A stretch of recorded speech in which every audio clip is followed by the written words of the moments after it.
Hello, everybody. Welcome to the webinar. Okay, I just have to adjust my camera here. Look at you all coming on. So good to see you all. All right. Okay, so let's do this. I want to hear, where are you from? Let's put it in the chat. I always love to find out where everyone is coming from. So just share. So in the bottom screen, you'll have, excuse me, I'm just going to raise this up. Oh, Mexico. Yes. Texas. So fun. Oh my goodness, Susan. I say this every time, but Castillo, that's like the life coach school, the president of life coach school. And she lives in Texas. Are you related? The Villages in Florida. Fun. Indiana. Hey, Ruth. So we've got Janet and Susan and Joyce. Green Bay, Wisconsin. You're not related. That's too bad. All right. So good. All right. So to begin this webinar, I'm just going to encourage you to take your phones and do what I have on mine. So you just swipe up and you put on airplane mode, and then you also can do the moon. I didn't actually know this moon thing. Oh, from Kansas, Chicago. Hey, Jody. And so Lori Quinlan. Oh, I just read a comment from you. One of my great friends who actually is from Barron, Wisconsin. She married a guy and his last name is Quinlan. So I'd never heard that last name before. All right, so I encourage you to turn your phones off, put them aside, turn off any other screen that you have, because right now you're going to just focus on you and your own wellness. Oh, North Carolina. Hi, Tracy. So good. All right, so I'm, of course, Dara Thomason, for all of you who don't know me yet. And I am a professional quilter turned life coach, and I specialize in weight loss. And so Kelseyville, California. Hey, Jeannie. So Jeannie, put the comments in the chat. The questions in the chat are separate. So I was a professional quilter for 5 years. I have a Gammill Statler. Last year I went on tour and I helped different Gammill companies promote their work. I taught free motion quilting. I called myself the Free Motion Quilting Liberator, and now I'm the Life Liberator. That's what I go by. And for you who want to have more information, you can always get on a call to see working together. But as I've told lots of you, I have an amazing 31-day challenge on my website. It has videos every day, but I still haven't put the questions on there, Jody. So I do remember that. I need to work, that's another note I need to put in my to-do list. But I help women I help them solve the real problems that's going on that for so many years we've turned to food to try to solve. Because the only thing that food solves really is hunger. That's the only thing. Isn't that crazy? So it doesn't, and we've used food for so many different reasons. So today we're going to be talking, so I'm going to teach for the first 20 minutes or so, and then be ready to get coached. So ready to put your hand up, and you bring anything to me, whatever it is. I coach on everything. Today so far, I've coached on, anyways, with my clients. But yesterday we coached, was there some really funny things? Oh, roommate situations, grandchildren, children, like all sorts of different situations. What people are making for dinner and different discussions about that, what that means, all of it, okay? Lots and lots, because we're going to just see what's going on in our brain. Okay, so today's topic is comfort without the calories. Now, a lot of people, you don't have to say it, but a lot of people have gained quite a bit of weight especially during the pandemic. They call it the COVID-19. And the fun thing is, the clients that I've been working with, I had several clients hire me right beginning of COVID, and they've all lost weight. So go figure that, right? So people are baking because they're panicking. And you all know, you can be like, amen. When you went to the grocery store, the first 2 weeks of the pandemic, there was like no flour or sugar. It was crazy. The grocery store, everyone was taking pictures and posting them. They'd never seen anything like that. Because I'm going to tell you why. Our brains are wired for survival. Our bodies and our brains are wired for survival. And so we have two different types of brain. We have the lower brain, which sometimes we call it the monkey brain or in the moment brain. And then we have our higher brain. And our higher brain is what really like helping us live our best life. So there's three things that the lower brain does. It tries to keep us safe. We want to seek comfort, and we want to conserve energy. So back in the day, and some of you have heard me explain this before, but it is so important to understand this. So back when we lived without houses and locks and security systems, and we didn't have grocery stores, so if we lived like in a wagon train, so we were all surrounded and if we were not included in that wagon in the circle at nighttime, when they put all the wagons together, we were excluded. We would be the first one hunted. And so there was a lot of importance of being included and being part of the group, because it was literally our safety, our physical safety, that was in jeopardy. We also didn't know when our next meal was going to come. So if our bow broke, or if we couldn't get the deer or the buffalo, we would be very hungry. So in order to survive, our body had triggers and ways to do so. So when we eat, so even if it's like a berry or some sort of food, our body releases dopamine to say, good job, you're eating. Eating's really important. Eating keeps us alive. Okay? So literally every time we eat anything, our body releases dopamine and we have a good feeling. And so that is one of the reasons why we have this feedback loop of when we eat, we get a reward, because our body's saying it's really important that we eat, because if we don't have any energy, we will die. But that was way back when. And remember, they didn't have refined sugar and they didn't have refined flour back then. And so now we have an overabundance of energy sources for our body. So we don't need to worry about that. We also, for security where we're living, we talk about fight, flight, and freeze. Those were our responses. So if we had any sort of fear, that's what we would do. So fight, flight, and freeze. The other part of that is the lower brain wants us to stay safe. It wants us to seek pleasure and avoid discomfort and conserve energy. That's what it wants us to do. So translated to today's time, it's like, if you eat a lot of refined sugar and flour, you're going to have so much extra energy. You're conserving energy.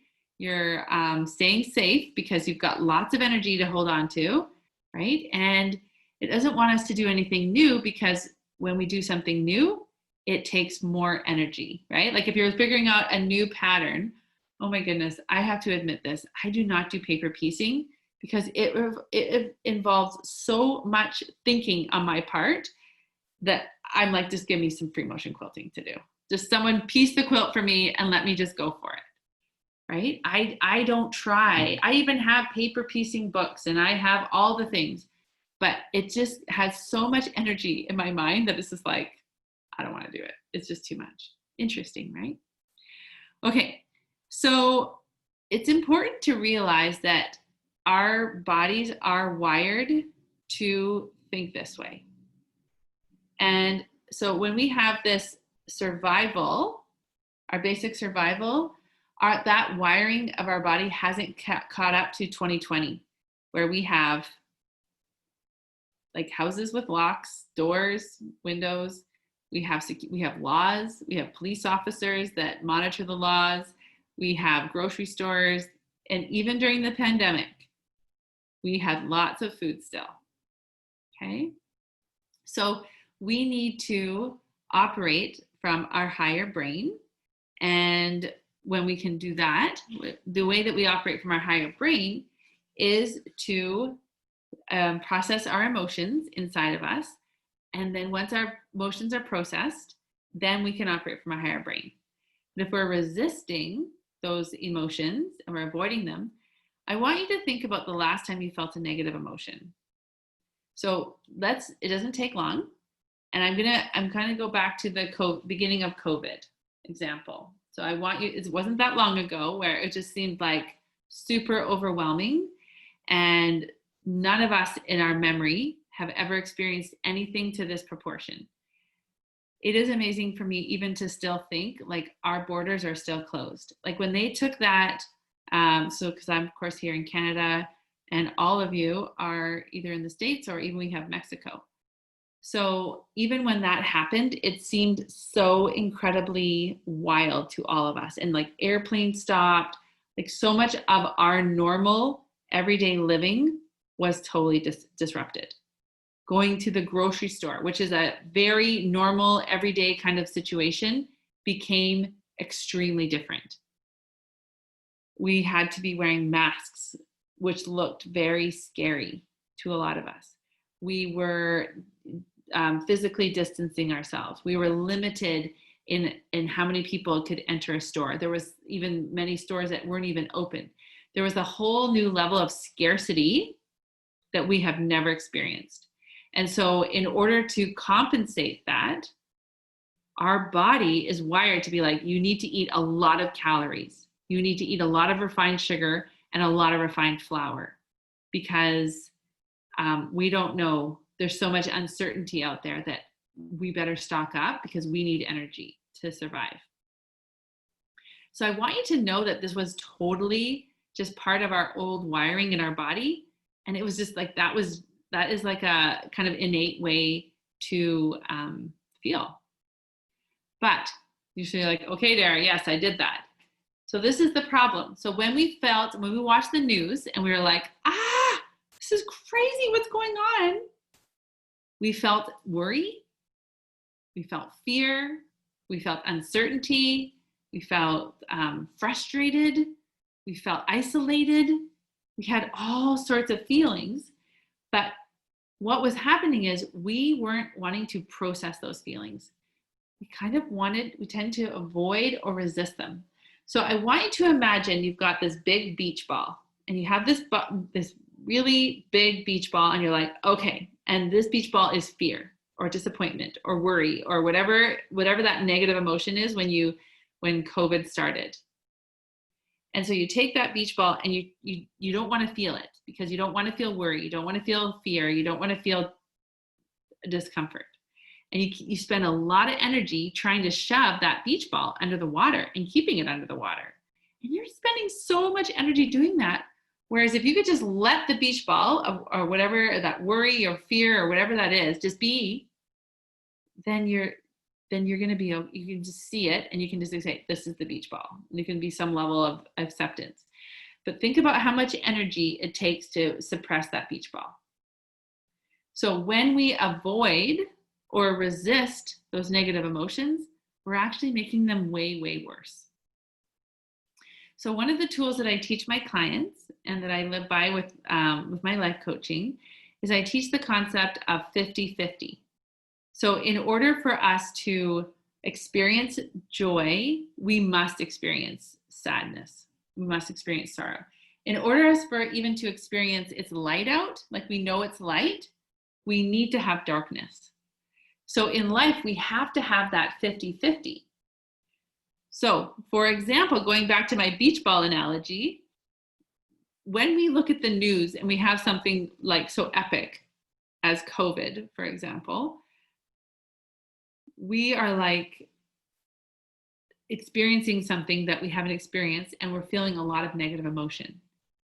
And so remember, to feel positive, we need to have negative. But we are spending so much time avoiding negativity. So we're spending a lot of energy trying to push that beach ball under, that now instead of having just negative 50 and positive 50, this negative is now going up and it's like 150. and then the positive is 50. So do you know how many people have anxiety nowadays? Do you know how many people are feeling so like we have more people on drugs, we have more obesity, we have more mental health problems we've ever had before? This is one of the reasons. Because instead of just saying, oh, accepting, oh, here's some negative in my life and here's my positive, and we're balanced, our life is balanced because we recognize, okay, in order to have joy, I have to feel pain. In order to see light, I have to see darkness. We've got a real imbalance because we're spending so much time avoiding and resisting those negative emotions that we're not balanced anymore. And the negativity is playing out way more than the positive. And so because we're unbalanced or imbalanced, we're not living the kind of life that we want to have. Okay. So that's really, really important to understand. So in the chat, I want you to tell me the emotion that you felt most during COVID. And if you could relate to me in when I was talking about, so what was the emotion that you felt most in COVID? And how often do you think that you spent trying to avoid it rather than embracing it? Okay. So where does fear, what were you actually afraid of during COVID? So loss of control. So what was the actual thing of losing your business? Okay. So there's a fear there. What else? Unsettled. So what was coming up with unsettled? So this is where we just get to kind of explore, not socializing with our family. What other things came up for you when this COVID thing happened? Fear, not knowing when I would see my grandkids or mom again, or if I could see them again, right? So now what I want you to do next is anxiety and fear from no control, then stores were running out of food. Yeah. Okay. So this is the next part. So when you have anxiety or fear or how does that, so let's just go on to, a lot of you have fear, okay? Now, let me just back up a second. Anxiety, how I define anxiety is that you go to the worst case scenario. So a lot of you probably were anxiety of like, I'm never going to see anybody again. I'm going to be isolated in my home with no food. I'm going to starve and die. So when you go to your worst case scenario, then, and you stay in it, you live in it. So let's say you put on those glasses now. So you've said, I'm going to run out of food. I'm going to never see anybody and I'm going to starve and die alone. Those lenses are now purple. Okay. So now you put those purple lenses on. And so everything that you look at, when you look at the news or anything, you're always going to be seeing that through those lenses. So when people say they have anxiety and all of that, it's because they're living in the worst case scenario of their life. And so everything they see and everything they look at is in that filter, seeing those lenses. So a fear of losing my business. I'm going to not be able to sell anything. I'm going to lose my house. I'm not going to have any food, right? And it's all very illogical. But it feels really real. And especially because you're spending a lot of time resisting, and you're probably doing a lot of things like spending a lot more time on social media, spending a lot more time feeling kind of busy, but not actually accomplishing anything, feeling very important to check all the different the stats on COVID, how many people died in different places. That felt very important to you, but those things weren't helping you to accomplish the goals you actually wanted. That was the lower brain wanting you to stay safe, seeking pleasure, like conserving energy and being safe, right? So instead of spending all that time doing those kinds of activities, this is the exercise I want you guys to do right now. So I want you to think about those feelings that you had, like the fear, the loneliness, the unsettled, loss of control, okay? So I want you to think about that. If you're sitting down, I want you just to kind of put your hands on your stomach, take some breaths, And now I want you to just imagine you feeling fear. And in that, I want you to think, where is that fear in your body? So you're going to locate where that is in your body. So some people have fear in their chest. And even when I start thinking about fear, my chest actually starts getting heavier. And it's a little bit harder for me to breathe. And I'm getting, my heart starts to beat a little bit faster. And I do tend to get a little bit of a sweaty, like armpits, and my hands feel a little bit clammy. Okay. So I want you to think and just take some breaths into it and just kind of imagine yourself in that emotion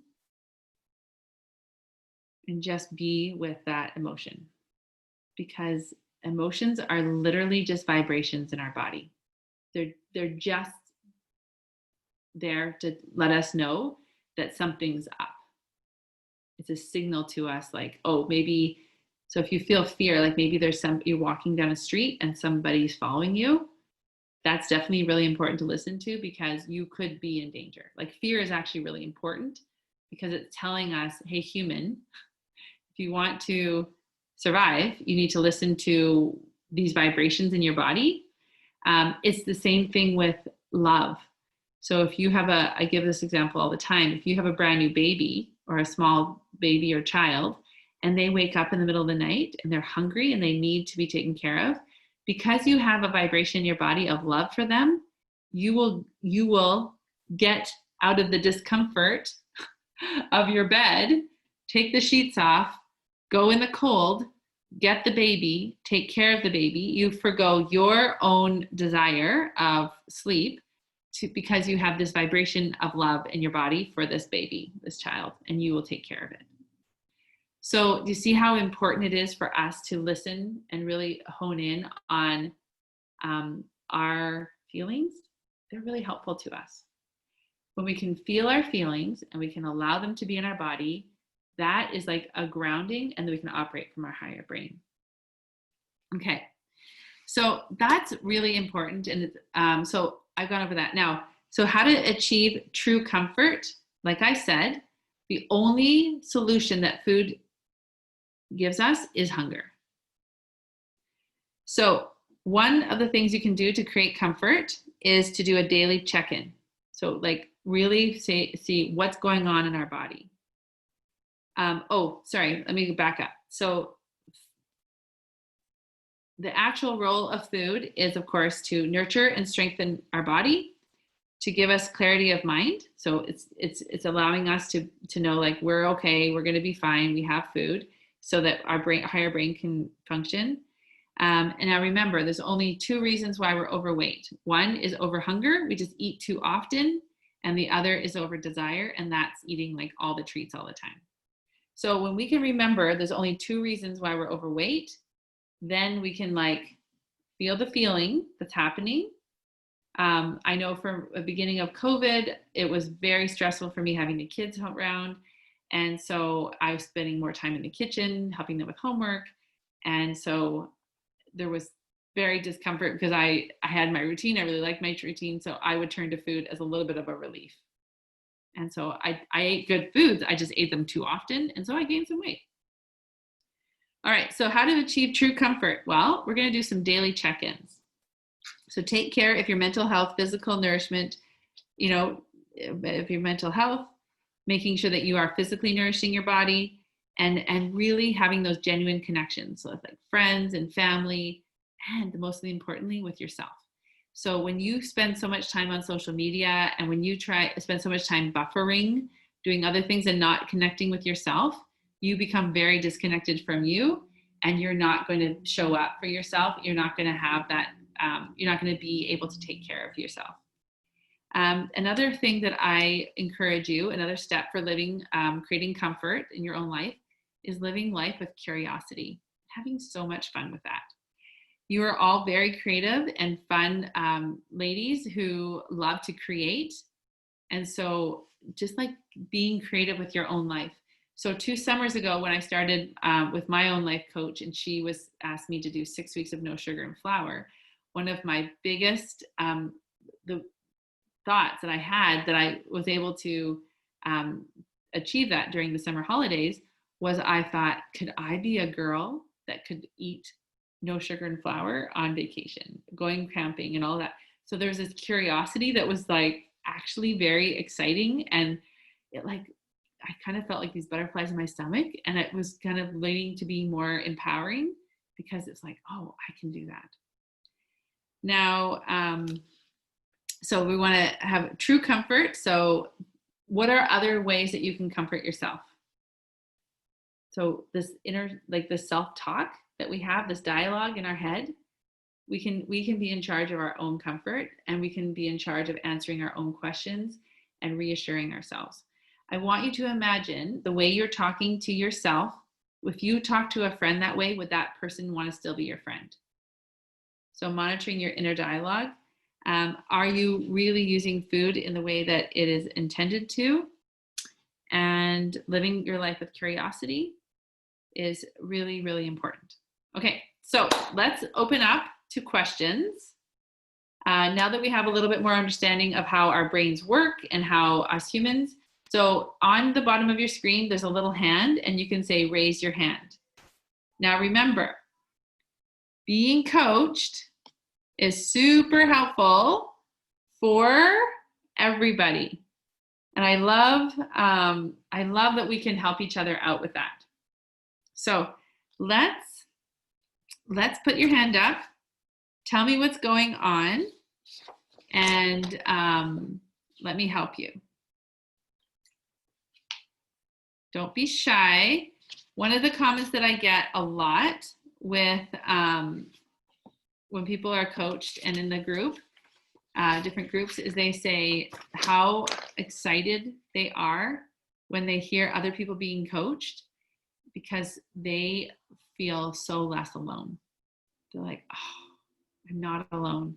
I'm not the only one. It feels very reassuring to know that they're not alone. And one of the issues that people have is, and especially with this turn to social media rather than physically being together, is that people are feeling very isolated, and they're turning to things like social media. But guess what? That's a false pleasure. That's not giving us the true like change and difference. Like, we're not really meeting the needs that we really have. And one of the things that I am teaching in September, so the month of August with all my one-on-one clients, is we're doing the lose 8 pounds in August, and in September we're doing buffering, and it's going to be really, really good. Okay, so if Lisa says she'll put her hand up, so I'm going to promote you to panelist. So you're going to come on. Hey, Lisa, unmute yourself.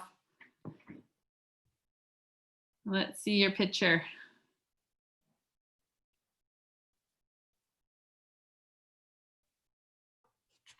All right. Hey, Lisa. Hey, I just realized my computer's going to die. Oh, is it? Yeah, Awesome. I probably should go get the cord. Yeah, we got it. All right, hang on. Okay. If anyone has questions, you can put them in the chat, and I can answer the questions too. So one of the questions I have for you, because I always have tons of questions, I think most of you on here have been in the 5-day create your own ultimate, the 5-day challenge. What are some of the biggest takeaways that you're getting so far from that challenge? So it's been 2 weeks now, I think. What things are you doing today that you didn't do before you had that 5-day challenge? I would love to hear. What kinds of things have you changed? So you can think of that. The other question is, how are you doing with the no snacking? Oh, her phone might have died. How are you all doing with the no snacking? Yeah, she's gonna have to log back on. Okay. Stop and think before turning to food. Exploring window for eating. Okay. What other things are happening?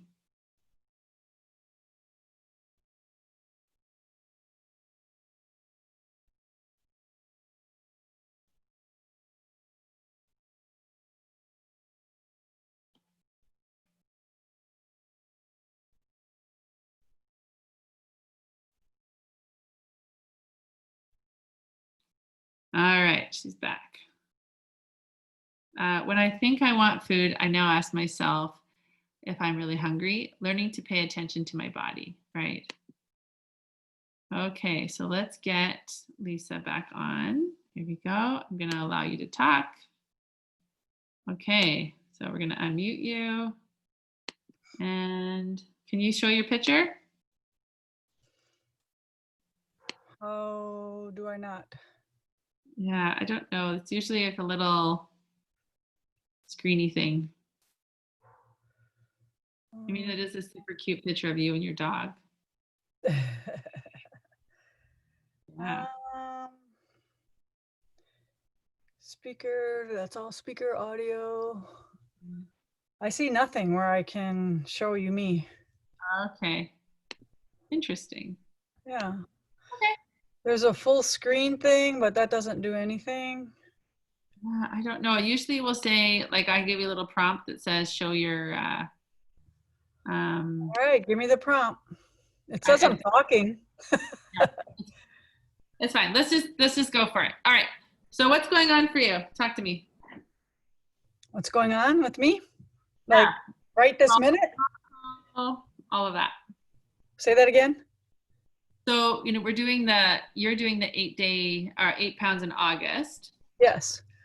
So following your protocol, writing down before you eat, anything. You can do anything. Yeah, it's pretty easy when you don't have, when you don't eat like 3 regular meals. So it's really easy to remember what you eat. But yeah, I'm doing that. And I just am challenging myself to do a little bit more moving too each day as well. Because I thought I've kind of, I shouldn't say I've stayed the same, but I've hovered at, I stayed at 170 for the longest time, and I'm tired of being there. So when this came up, like losing 8 pounds in August, I thought, great, I will want to be past the 160s. So so far since we've been doing it, I am 166.5.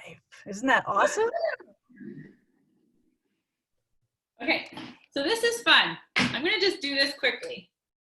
So the circumstance is 170 pounds. How long were you hovering? What was the time? Well, it was about 3 weeks. Okay. And so I would like gain a pound, lose a pound, gain a pound, lose a pound. I'd be down like 3 pounds. And then the next time I weighed myself, I'd be up 2 pounds. So I hovered there for a long time. Okay. So here we have the circumstance is 170 pounds over 3 weeks with a 1 to 3 pound variation. Okay? Yeah. Yes. So now the thought was, what is your thought about that? My thought was, is this ever going to go down? Like, I was working pretty hard at eating in my window, not eating any sugar.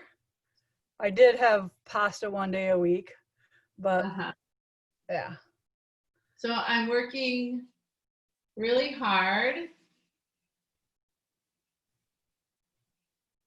and it doesn't seem to be going down. Right.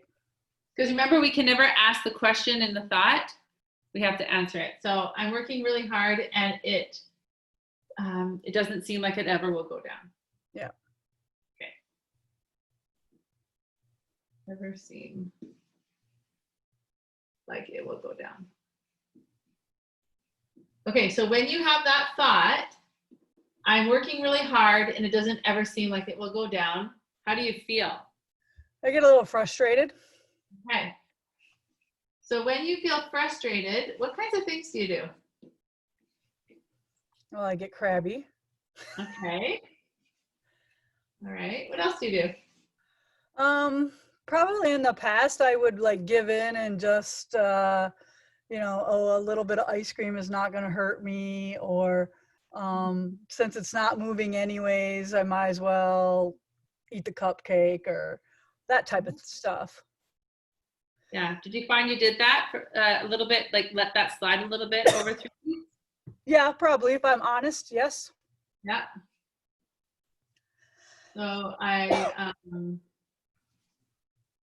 So would you say gave in to small temptations? Yep. Okay.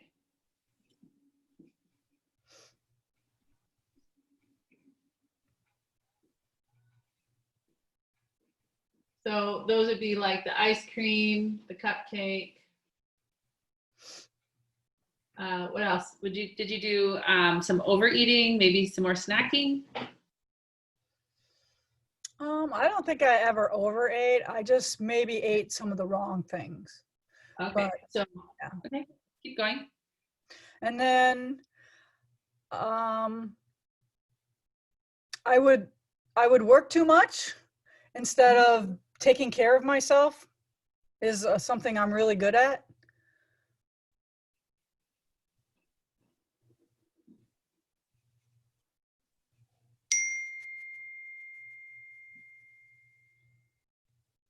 Okay. So, because one of the things that we work on in your protocol is like the work-life balance, going to sleep, having that mental break, right? That was Right. really important part. Yep. So then Taking you work care of too myself. much Yep. instead of taking care of yourself. What about your sleeping? How did that go? It's really gotten a lot better. I Uh-huh. really During that time. well, during that time, no, I was, up at 1, sometimes up at 4. Okay. Yep. So you didn't sleep as much. You worked too much instead of taking care of yourself. Or you worked, too much instead. Gave into small temptations like ice cream and the cupcake. You were kind of crabby. You were frustrated because you had the thought, I'm working really hard and it doesn't seem like it will ever go down. Is there anything else you did? Well, that's about it. Did you do your journaling and your life? Your You work? know the answer. Quit asking me when you know. No, I did not. Okay. All right. So the result is, the result is, what do you think?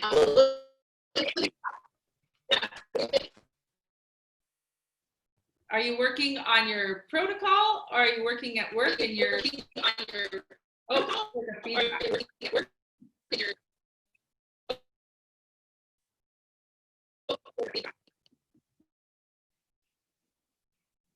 So you stop working on protocol or stop working because you didn't, work on the sleeping and really being like vigilant on the, honoring your protocol. So you stopped working on the protocol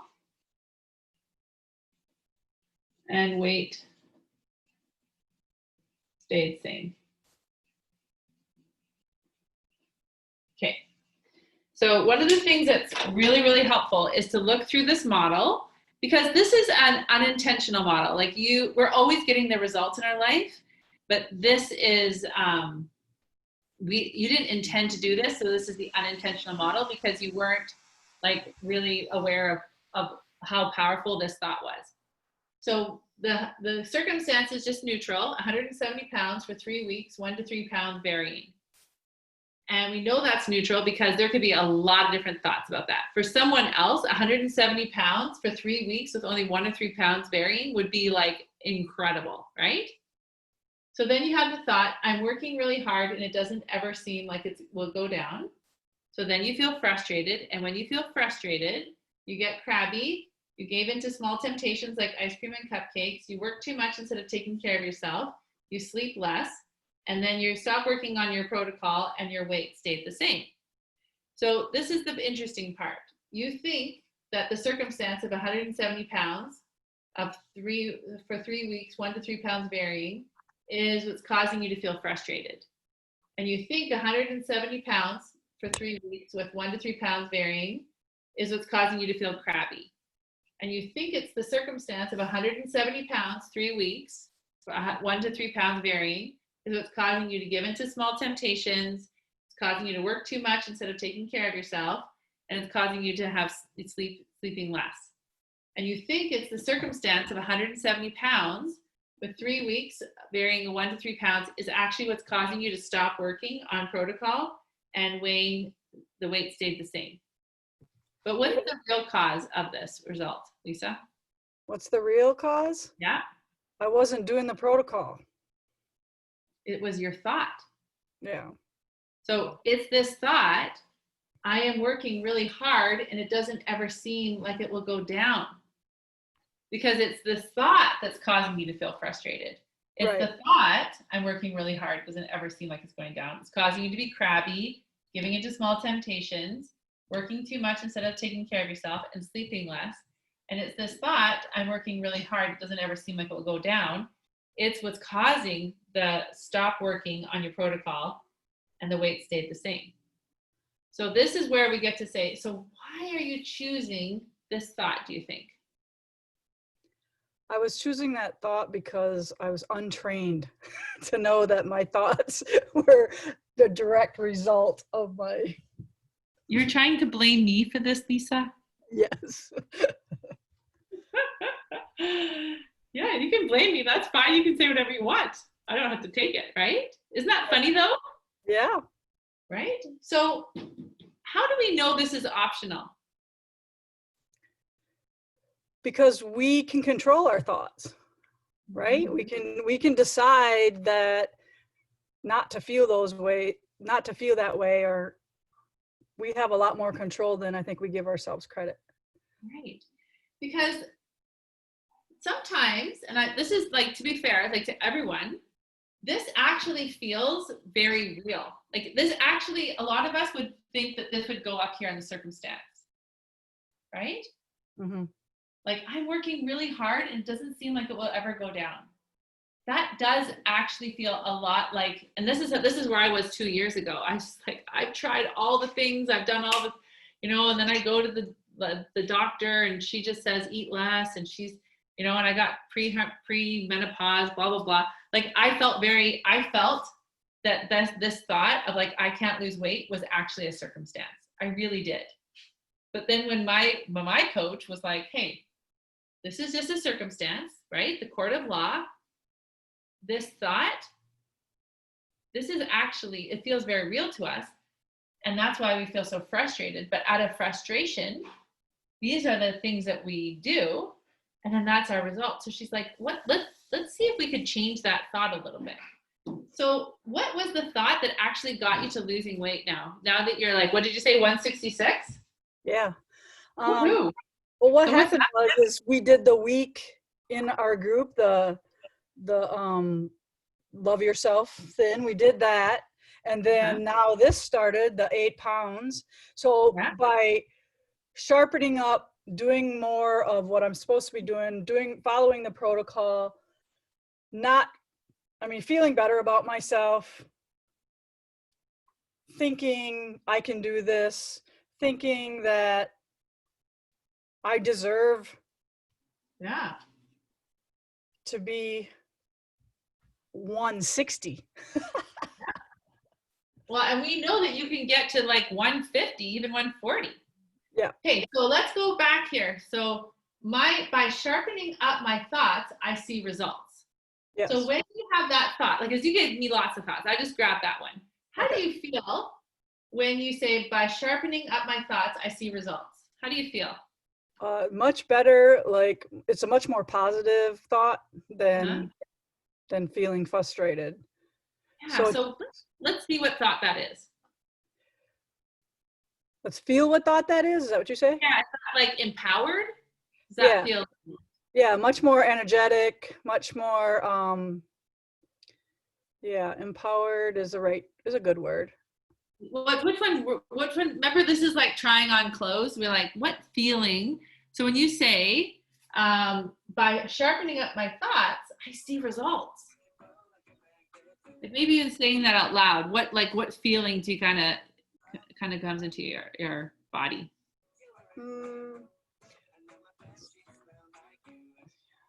What feelings? Just a much more powerful, much more Okay. can-do attitude. Like, Okay. yeah, like I can do this. So, Just like a so refocus, yeah. refocusing. Refocus. There we go. So when you feel refocused, what kinds of things do you do? I don't dwell on the negative. I eat what I'm supposed to. I know that I can do other things besides eat when and then I sleep much better because I feel when I'm a little bit more active, I sleep a lot better. So that's why I try to put in that little bit of exercise every day, whether it's 20 minutes on my pedal bike or an hour on my road bike. Right. So, hey, listen, so we've got by sharpening up my thoughts, I see results. Then you feel refocused. You don't dwell on negative. You eat what you're supposed to. So, like on your protocol, right? Yep. Which you created yourself. You do other activities. You sleep better. So, then what's the result of this? I start losing weight. All right. So, but let's look at the thought though. So, by sharpening up my thoughts, so now you're aware of your thoughts and you solve for your thoughts instead of using food to solve for them. Right. What? Isn't that amazing? Yeah, I don't need food.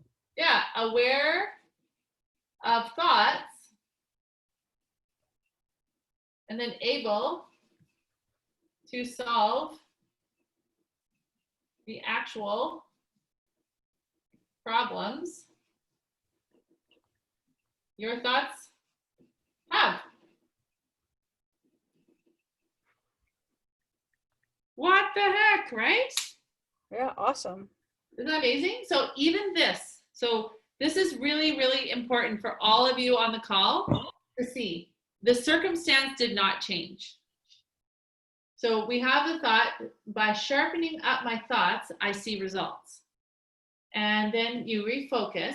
So I'm going to put in here too, Lisa, that you didn't dwell on the negative, you ate what you're supposed to, so you stay in your protocol, you did other activities, you slept better, but you also, you made it a priority, you prioritized yourself. So you came to the calls, you participated in the chat, you showed up for this, you're actually giving your mind a focus to work on. Yep. So by prioritizing yourself, you're giving yourself that gift. So good. Yay. All right. Thank you for putting your hand up. You're welcome. You're so good. Yeah. All right. Can't wait to see you in the 150s, 140s. Okay. Anyone else want to be coached?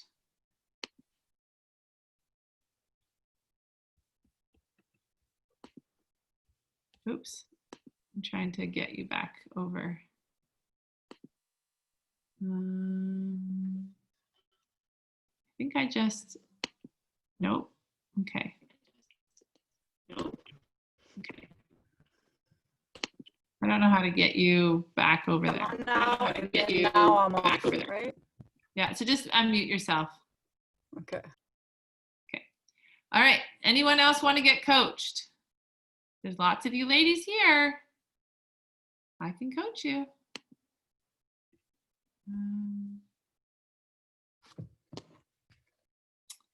I don't want to remove you because I worry that will take you off the thing. I think I just have to do that.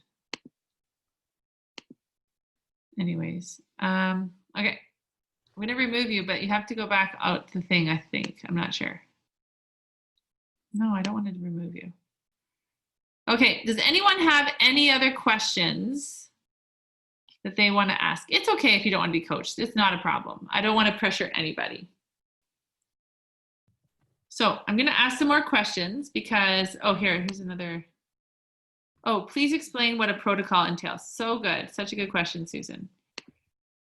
Okay, so what a protocol is, it's a way for us to approach our life with food, basically. So I'm 6 feet tall. And so what my body needs is different than someone who's 5 feet tall. So we all are different. We also come from different places. We live in different countries. We have different produce, like accessibility to things. And so our bodies need different things. So when we talk about a protocol, we create like what our eating window is. We talk about our like how much we do eat, how much water we drink. We talk about how much sleep we need. But I keep my protocol pretty simple. My protocol looks something like this. I eat when I'm hungry. I stop when I'm satisfied. I drink at least 3 of these jars a day, especially in the morning. I really like to get those in. My eating window is generally from 3 until about 7. I only eat sugar and flour when I plan 24 hours in advance.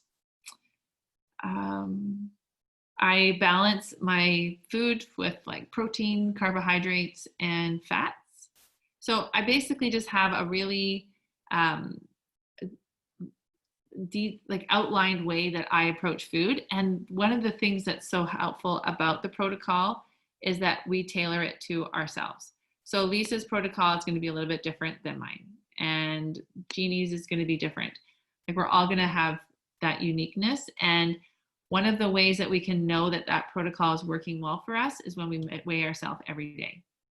So every day I get on the scale and I weigh myself, and it gives me really good information on how my protocol is serving me. So I will keep to my protocol for about a good week. And then I'll kind of make some adjustments because we're basically living human science experiments. It was super fun, right? And so just like what Lisa was saying when I was coaching her, is that when we are so much more alert, like I love that she said, by sharpening up my thoughts, I see my results. And so part of the protocol is having this approach to weight loss as like, this is my new way of living. This is who I am. And when I go on the scale every day, it's like I'm able to know what's going to work for me. So some people who have diabetes, they test their blood sugars. When we go to the doctors, we have different tests for that. And so this protocol is saying, okay, how's it working? So for Lisa, for that 3 weeks that she had that thought, I'm working really hard and it doesn't ever seem like it's going down. She was operating out of frustration. And so when she was frustrated, she was showing up this way. Okay. And so then she was always getting her results. Now we know if our protocol is working is if we're getting the results like 80 to 20%, 80% of the time. And so being able to have this awareness of like, okay, something's going on with my protocol. I'm not getting the results that I want. So really being like onto herself and like taking it. So, taking it to me and saying, what's going on, Dara? Taking it to herself and like owning that. It's super important. And one of the principles that I teach for life coaching is that we are 100% responsible for our own outcomes. And so when we can do this model and see what thoughts we're having, if we're going to having these thoughts that are causing us frustration, and our frustration is leading us down a road of not getting the results we want, when we can actually isolate the difference between the circumstance and the thought, we are then able to be totally responsible for what's going on for us. So that was really great that Lisa put her hand up and shared that, because then we can learn that, oh, wait a minute. this is happening for me. And it actually is just that I kept having this thought, like, it's not happening fast enough. Like, look, I'm working really hard, but it doesn't ever seem like it's going down. But then when she's able to see that she's going out of frustration, so look at what she's doing. She's being crabby. She gave into some temptations. She didn't work. She worked too much. She went back to some of her old habits of working too much and then sleeping less. And then, she stopped working on her protocol and her weight stayed the same. But when she recommitted herself, right, by reprioritizing herself, then she was able to get the results that she wanted. And so whenever my clients come to me and they say, yeah, I've lost weight, I said, what thoughts did you have that created that weight loss? It's always our thoughts. So when Lisa was stagnant for about 3 weeks, it was this thought that causes her to be frustrated, that was causing her not to work on her protocol. Okay, so good. All right, everyone, thank you so much for showing up. Any last questions? So impressed with you all. Look at you showing up for yourselves. I really commend you all for coming, prioritizing yourself, and coming to this call. It really shows me that you are doing just what Lisa figured out, right? When we can sharpen our brain, we can then see how powerful our thoughts are. So one of the ways that I can help you do that is I have one-on-one consults with you. And question here. How many hours should we start with? That's a good question. What do you mean by how many hours for starting with what? Like journaling, doing thought work? I don't know your question, Mary. So if you wanted to know what it would be like to work with me, you can book a one-on-one consult. I have, how many hours should we start with eating? Oh, yes. You know what, Mary, for me, when I first started this, I had breakfast, I had bacon and eggs, and then I had lunch, and then I had dinner. So I did like 8 to 8 kind of window. Because one of the things that I want you to do, first of all, is no sugar and flour. So when we can cut out no sugar and flour, focus on that for 6 weeks, and then we can work on. If you're not hungry though, and it's not a problem, go for it. Okay, so if you want to work with me, you want to see what it's like to work with me, you can book a consult. I would love to meet you. I've met several of you on this, and many of you have signed up with me. I actually have 3 more openings left for one-on-one coaching. I will have 2 openings in September. I will have 2 openings in October. So if you want to grab those spots, you can come on the consult. And if you want to be a part of this 8 pounds in August, it's not too late, obviously. And then in September, we have an amazing program of the buffering program, over drinking and overeating, which is going to be awesome. All right, everybody, you take care. Bye-bye.